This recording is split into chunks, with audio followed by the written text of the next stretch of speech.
Hey, and welcome into another video. Here today I will be walking you through a Yeti smash attack, and then later on we will be talking about a Dragbat attack. Up first right now we got the Yeti smash, and on this base I was looking at one of the replays. It was someone came in with a Yeti smash and they got a 97% on it. So I thought that I could clean it up a bit and try to go for the 3-star here. I thought that the Yeti Smash was a tremendous plan for this base.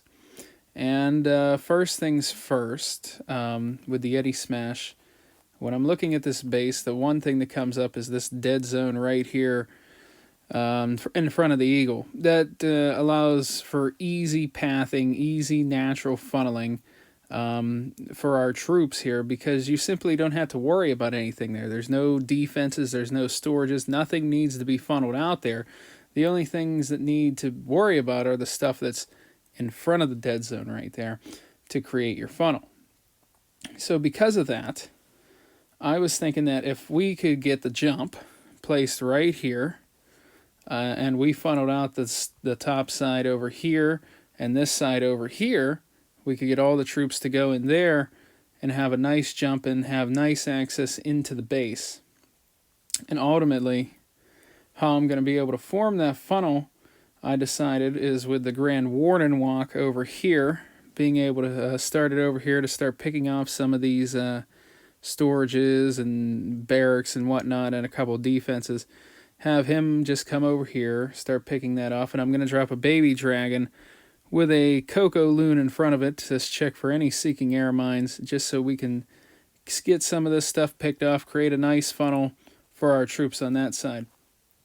Over here, there's an exposed mortar here, so I was going to drop a Loon on that plus 1 minion.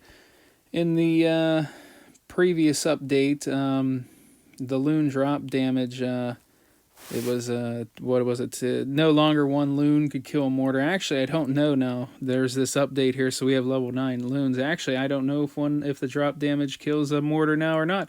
I'm actually going to have to go back and look at that. I'm still playing at the level 8 Loon level for Town Hall 12, so I'd have to go back and look at that now that I think about it.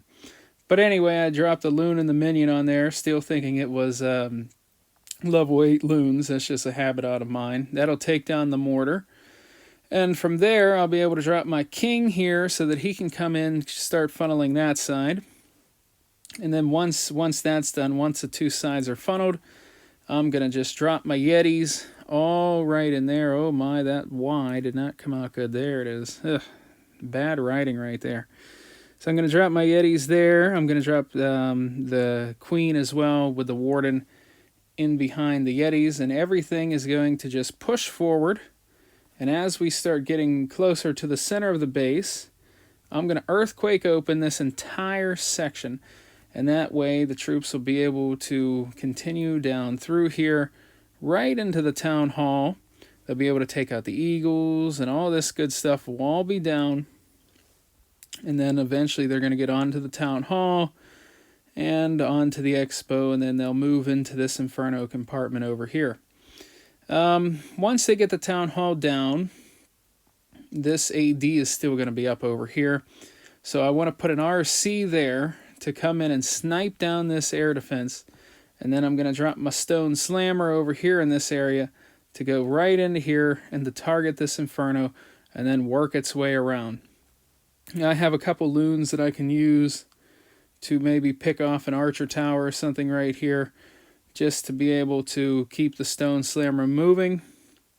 We got 9 loons in the stone slammer, and no spells for it because we're using the 4 earthquakes. So you can't bring a freeze or a haste when you're bringing 4 earthquakes. Otherwise, you just don't have enough rages to get through the base. And the RC and the stone slammer together is just it's a tremendous combination.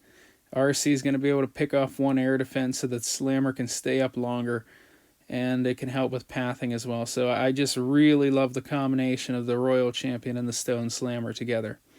So let's go ahead and watch the replay and see exactly how this attack went. Let's go ahead and get right into it. Alright, and here we go with the replay from that attack that we were just showing up. Here is the Yeti Smash. that I did in the last war that we were in. Here comes the balloon and the minion. Probably the loon would have just been able to take it out because there was only an archer tower there. That's just old habits by me, dropping the minion in behind as well. Here comes the baby dragon, the warden over here. Just going to be able to funnel out that side to ensure that the troops will continue right in here to this jump portion. Warden's doing a nice job of creating the funnel right there. And here was my mistake, big mistake here. I dropped the healers one tile too far down and they got picked off by an archer tower. That is, that's kind of embarrassing, but, well, we just continue on with the attack. At this point, there really isn't much I could do. And unfortunately, before we got any real damage or knocked the archer tower down, we lost one healer there. But anyway, here comes the troops. So we dropped all the Yetis, got the king funnel. So everything's moving forward. Everything's looking good. Those Yeti mites are little purple things. I don't even know what you call them. They're just tearing through the base here. And then we're going to get stalled up on the CC. Tons of archers. I think I missed my poison there. So there was a ton of archers, ton of skeletons, and everything just got caught up right there in the middle, and this air defense just completely destroyed my healers. I got the warden ability off as the Yetis were moving forward, but all my healers are pretty much just gone at that point. RC coming in from the corner, picking off the AD. Slammer coming in, helping there, and I got some loons down to help with pathing, but there was some Teslas that popped there, so pathing's still not ideal. But as you can see, things are still moving forward, even though all the healers went down, so you know, it was unfortunate there. I kind of missed my poison. Wasn't the greatest place to put it because all the archers stayed up. The Yetis all got distracted and got no damage on that air defense over there and didn't have any of those purple things go over to it. But nonetheless, we just continue forward. There's a few Yetis left up. My heroes are still up. I still got the Royal Champion ability, which I just used there to knock down some defenses and damage the Inferno. Slammer popped, got onto that Inferno tower, and took it down. And as you can see here, still got the Queen ability, still got the Royal Champ up, still got some loons up moving forward. You know, there's nothing in this base at this point that's going to be able to stop this push that's going forward. Even though I lost my healers to the air defense and a couple Seeking Air Mines, and the attack still went through, so clearly this attack is pretty powerful. Even though you can lose all your healers, you can still manage the triple here. The RC and Slammer got huge value. You can see what they picked off. They picked off everything around this section of the base, the RC and the Slammer by themselves, so tremendous value there. Wasn't the cleanest attack in the world, but I wanted to bring it to you since it was the Yeti Smash, and I really do think that this attack is going to be really prevalent in the Town Hall 13 meta going forward. And up next here we got a Dragbat attack coming in from Corbin20. He is a new recruit to Golden X. He was just came up a couple wars ago. We caught him up from Relic, and he's been doing quite well here. And I wanted to showcase one of his attacks that he just did in this war. It was a Dragbat attack. It was well executed, and it was super clean. So I just wanted to walk you through what his idea was on this base.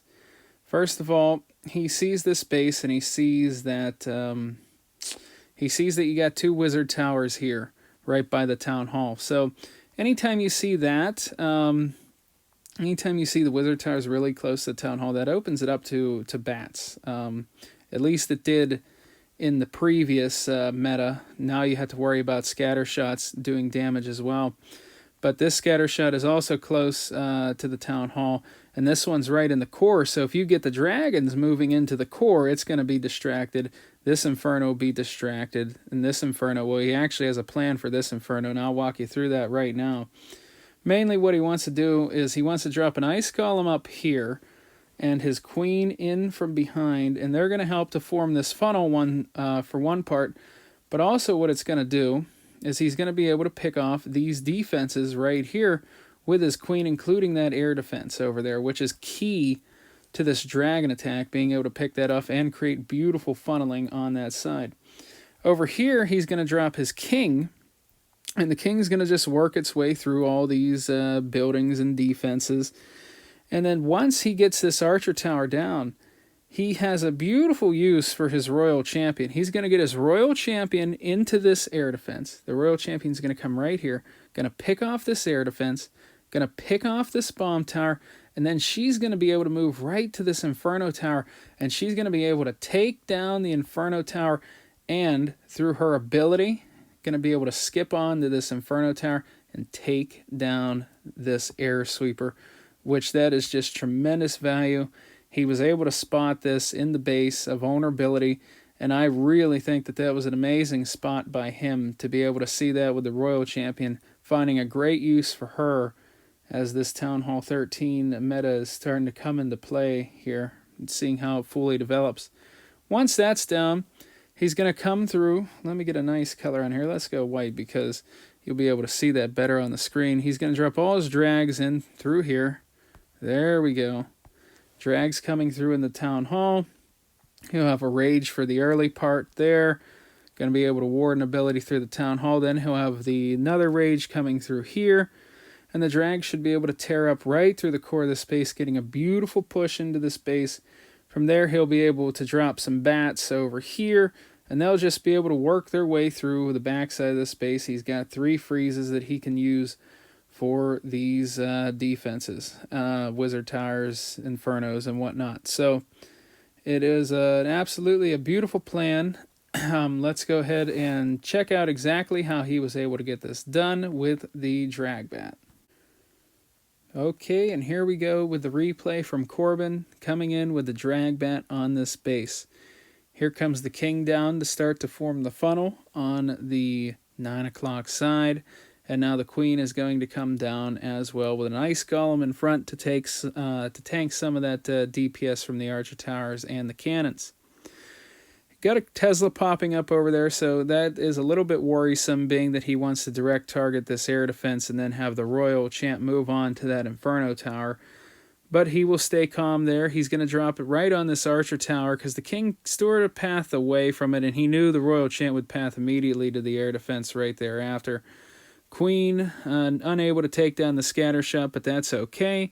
Royal Champion moving in right there, targeting that Inferno Tower, and through her ability, look at that, taking down the air sweeper. That's huge. It was only a level 10 Royal Champion, I must say, so had it been max level, that would have been a ton of damage right there that he would have been able to get.